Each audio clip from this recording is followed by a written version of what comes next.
Hey, it's Benji Cole, son of Al Cole from CBS Radio and host of People of Distinction, the talk that gives an in-depth view of some of the most dynamic, intelligent, and successful people on the planet. Run to our website, peopleofdistinction.org for more info, or you can always email me directly at benji@alcoleenterprises.com. And on the line with us today, we have Jack Worrill. We're going to be discussing his amazing book, Parables for the Purposeful Walk. That's available for purchase through Amazon as well as barnesandnoble.com. But people, get this. If you want to gather everything that Jack has in store, well, do yourself a favor and head directly to his personal site. And that's jackworrill.com. There you'll find more information on him, more information on this fantastic book, Parables for the Purposeful Walk. In addition to that, you're also going to find two other books that he's written. One is called Parables for Plain People.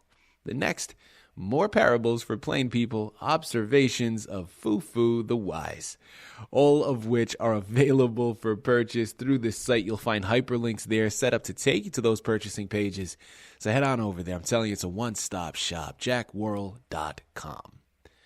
And before we go any further, I do want to take this opportunity and point out that Jack was brought to our network, People of Distinction, today by one of the best publishers in the business. And of course, I'm talking about Author Reputation Press. People, if you're a writer out there or you know someone that is, I'm going to give you some fantastic advice that you could take to the bank. If you need help moving your literary creation, contact Author Reputation Press. They're one of the best in the business to do it, and this is what they specialize in, okay? So head on over to authorreputationpress.com today and gather all of the ways that they can help you take advantage of your creative endeavors. And listen, it is a true pleasure, okay, an absolute delight to have Jack here on the line. This is a collection of devotions, right? A collection of devotional writings that's going to help you and really going to assist you through that journey. And at the end of the day, Jack is the expert. He's written the book and he's done the research. He's going to be able to articulate it much better than I ever could. But I'm telling you, this is a resource that's going to need to be on your shelf. It's a fantastic resource for you, and it's an even better gift to get for someone else to put on theirs. By the time we're finished here today, you're going to understand why I say that. Without further ado, let's jump right in. Jack, first and foremost, welcome to People of Distinction, and thank you very much for being a guest. How are you doing today? I'm doing great, Benji. I'm having a good day, and this is kind of the capping the climax of a good day. There you have Proud to be here. Well, listen, we're proud to have you, and we're really looking forward to this, Jack. I meant what I said in my intro. I think what you're doing here is special. I think what you're doing here is profound and really something that is needed. Because we know, listen, I don't even have to go. I was talking in generalizations during my opening, but let's get down to specifics here. Just within these past few years, given the political divide, the pandemic that we are largely past, but still experiencing to certain degrees by this point. I mean, there's a lot happening. And I think your book is wonderfully timed in terms of the assistance that it's going to be able to provide. So thank you for being a guest. Thank you for writing the book.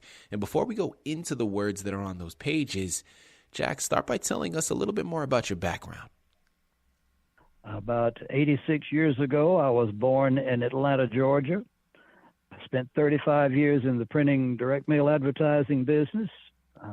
And during a period of time that my business was not doing well, he directed me into some other activities. I developed a craft that is now my livelihood. I do chair caning and furniture restoration, of all things. But during that time, I began to put some thoughts on paper, writing some things that I thought might be worth sharing. And that was the source of my first two books and of this one that we're working on today. Jack, I love that. And, such a wonderful origin story here. And I wasn't planning on going to this next, but after that intro, how could I go anywhere else? Let's continue to talk about inspiration here. You said your background and a career that you had, or a second career that you had, was in painting, right? You said chair painting, I believe. Chair caning. Oh, my apologies. And if you've ever sat in a cane chair or in a porch rocker, then that's the sort of thing that I have been doing since my direct mail business is over, and I've been doing that as my principal livelihood for the better part of 30 years now. Fantastic. Well, I have to ask, where does writing fit into all of that, Jack? Well, part of I'm a bivocational minister of music as well. So in directing a choir, I would often find that I needed to give an illustration or an example to get the right mood and to get the sound or attitude that I wanted from the choir. And I would use these examples. And somebody told me, well, those are very interesting. You need to write those down. People would like to read them. And as I started trying to put some of those things down, the Lord just inspired me to make them a little bit more meaningful. So instead of a paragraph, I ended up with about a 5 to 7 minute development of what I refer to as parables. Mm-hmm. And when I was a kid in Sunday school, the Sunday school teacher described a parable as an earthly story with a heavenly meaning. And all of my parables start with a current event or a news item or a personal experience that I develop with some personal observations, and then I finish with a spiritual application.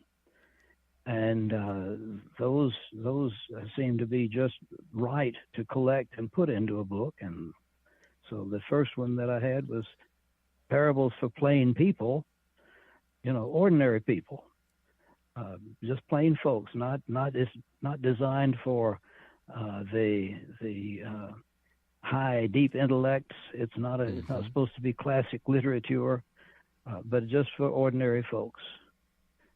And this is the third time I have had enough of a collection to generate 100 of these parables and put them into a book. Jack, next question that I'd love to get into. Thank you very much for everything that you've articulated so far. Now, we know a little bit more about the book. We know about what inspired you to embark upon it. Well, a two-part question here, but first and foremost, who would you say is your intended audience with this book? Who is your intended reader? And B, what are the main messages or some of the themes that you hope that they take from it after completing it? Well, they would apply to just about anybody that ever watches television or reads the newspaper or even watches YouTube or Facebook. These are all taken from those basic sources, and just about anybody that has ever experienced a situation where they wonder, well, what does this have any application for me? Does this have any spiritual significance? How is it going to help me with my daily walk? So there is really not, although I do expect these to be a more nearly adult audience, there's really not any other requirement than just to be available to sit down and read for 5 minutes. Of course, we can't go into your full or any one of your full parables because, as you said, they generally take about 5 minutes, and the short interview like this, that takes up too much time.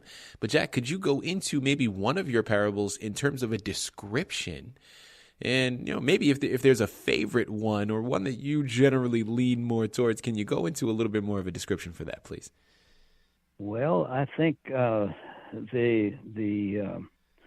first one in this book is titled "The Parable of the Good Book," of the Good Book, mm-hmm.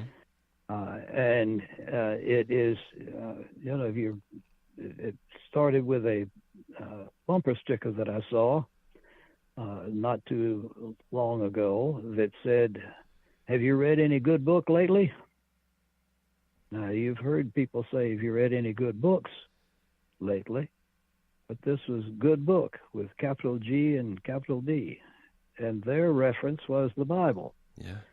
So I started out talking about books in general, how I would come home from school and sit down after my homework and read a Zane Grey novel, and have enjoyed reading ever since. But then, more specifically, over the years, I have come to realize that the good book, the Bible, has more answers and more mysteries and more exciting storylines than any book that I'd ever read. And I encourage, in this parable, I encourage other people to spend a little bit more time in the good book to see what the Lord has in store for them today or in the days to come. Mm-hmm. People, again, we're here on the line with Jack Worrill.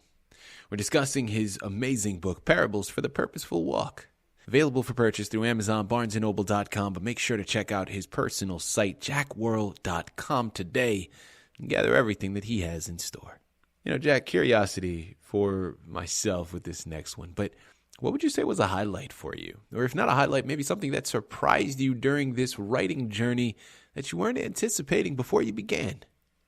Well, one of the questions I was prepared to address was who inspired me to be an author, but that is one of the surprising things that you're talking about. As I go back and read parables that I have included in this book and previous books, I am constantly surprised at what I read. And I have been convinced from the very beginning that I am not the author. God is. You may or may not, unless you've had to teach Sunday school and dig into some words for background, but there's a word in the New Testament that I found interesting. It is amanuensis. I won't try to spell it. It means Paul referred to his amanuensis. He referred to him by name. And when I looked it up years ago, I discovered that it is like what we would call today a secretary who's taking shorthand, who takes down all the notes and then transcribes them into material that is then typed out and shared or put in the mail, for instance.